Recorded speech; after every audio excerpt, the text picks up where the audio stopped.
Well, the doctor I spoke with tonight wants people to be informed and cautious about this Delta variant, especially as we head into the summer and fall. We have finally reached the light at the end of that long tunnel. As more states across the country, including Maryland, start to fully reopen, there is growing concern about the so-called Delta variant. The CDC reported Tuesday that it accounts for nearly 10% of all new cases in the U.S. We can expect it to become more and more prevalent here in the U.S. soon.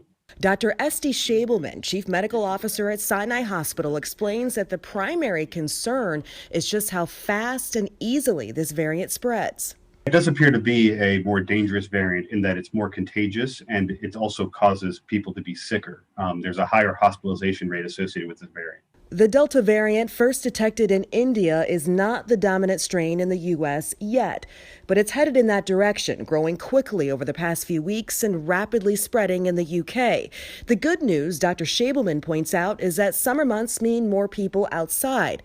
At the same time, more people will be traveling, and guidelines are lifting nationwide. When you're indoors in large crowds, I would continue to wear a mask, even if that mandate doesn't require it. There is an asymptomatic period, and there are people who have the coronavirus without having symptoms. And so I still think mask wearing indoors is an important part of what we can do to prevent the spread of this variant and others. But besides that, the most important tool, he says, are the vaccines, so far showing significant protection against the Delta variant and others. They are almost as good against it as against the standard virus, and they are just as good at preventing hospitalization and death, which is really the endpoint that we care about. We do have a lot more information about the Delta variant and general coronavirus and vaccine information on our website, WBALTV.com, and in the WBAL TV app.